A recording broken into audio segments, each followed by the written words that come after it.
I just want to show you this new group that is designed to pretend that they're conservatives. They're going to target conservative voters who are watching Fox News during the GOP debate in Milwaukee next week that we will be at. And it's being run by Bill Kristol, who doesn't really even pretend to be a conservative anymore. Bill Kristol is a neocon who is realigned with Democratic Party for perfectly good reasons. If I were Bill Kristol and my agenda were bloodshed and endless war for whatever his motives are, and just involving the U.S. in every conceivable war possible, I would also align myself with the Democratic Party. Because as our next guest just wrote a book describing, the politics of the Republican Party is changing, but the politics of the Democratic Party is very united, very steady at this point. It's changed a lot, but it's now very clear what it is, which is why the majority of the support coming for the war in Ukraine comes from the Democratic Party. So here's the Washington Post today reporting that, quote, a conservative group launches a new campaign to push for Republican support for Ukraine. Quote, in response to the growing fissures within the Republican Party over support for the war in Ukraine, a conservative group is launching a $2 million campaign urging Republicans in Congress to continue backing the U.S. ally.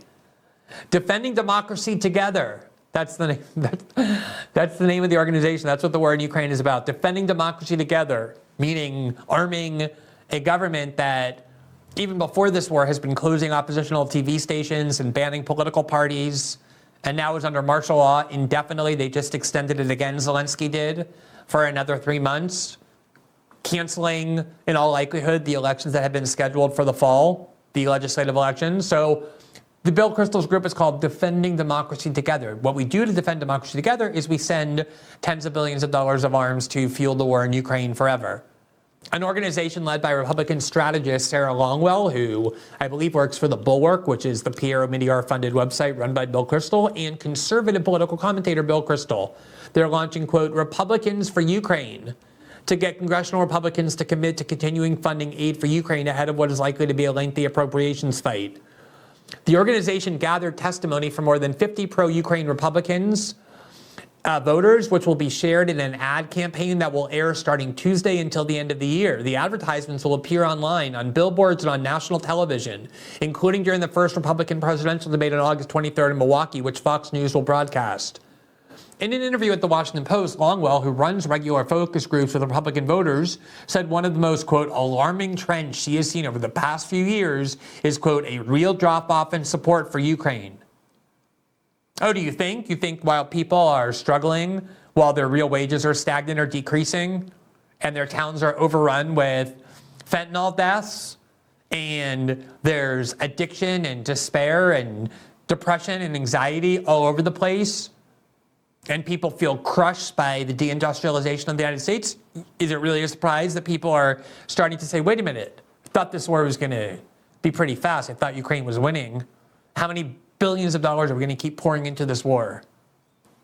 Longwell said that while she has identified other shifts within the Republican base, including voters becoming, quote, more protectionist on trade, more populist, and less interested in the rule of law, as she describes it and defines it, she has not seen any issue change as drastically as Republican attitudes around foreign policy. A CNN and SSRS poll released earlier this month found that although most Americans, 55%, oppose the congressional approval of additional aid to Ukraine, the split over support is largely divided along partisan lines. Exactly.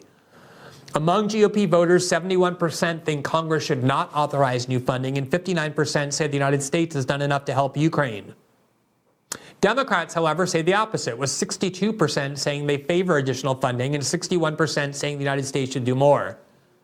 Last week, President Biden asked Congress to approve $20.6 billion in additional funding for Ukraine as its military struggles to achieve a decisive victory in its counteroffensive against Ukraine. So that's Bill Kristol being Bill Kristol, doing everything possible to just constantly ensure that the United States is pouring much money as possible into war. The question, though, we have is, who gave him that $2 million in order to do that? Where is this money coming from? Now, we know for sure that it's Piero Midyar, the Russiagate fanatic, the Never Trump fanatic, who was funding The Intercept from the beginning when I co-founded it, while I was becoming a hardcore skeptic of Russiagate. and of never Trump ideology in general. I was often attacking Pierre Omidyar's groups that he was funding by Bill Kristol and others on Russia while at The Intercept. So obviously when I read the Washington Post and of this new group of $2 million from Bill Kristol, the first question I had is, who gave him that money? I obviously had my suspicions.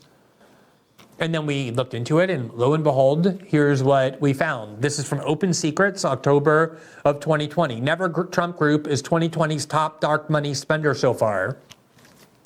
And it says, according to Form 990 filings showing grants distributed by other nonprofits, Defending Democracy Together, that's the group, received $1.6 million from Democracy Fund Voice, a nonprofit funded by eBay founder Pierre Omidyar.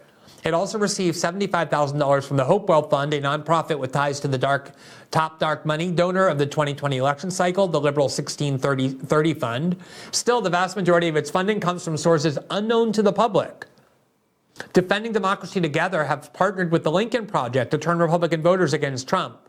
As part of their initiative, Operation Grant, the two groups are aiming to mobilize anti-Trump Republicans in swing states such as Ohio. The Lincoln Project has spent nearly $32 million on ads to unseat Trump. Okay, so we have here too from CNBC that the anti-Trump group led by longtime GOP strategist Bill Kristol raised and spent millions during the 2020 campaign. This is from December of 2021, and it says Defending Democracy Together, that's the group running these ads, is like work money, a 501c4 nonprofit that does not publicly disclose their donors.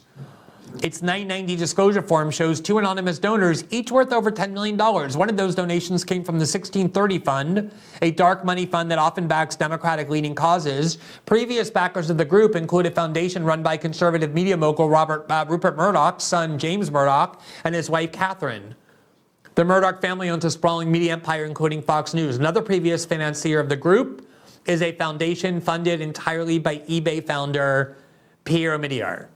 Now, I can't say for certain that this new $2 million came from Pierre Omidyar, but what I can say for certain is that this group is funded by Pierre Omidyar and by groups tied to Rupert Murdoch's son.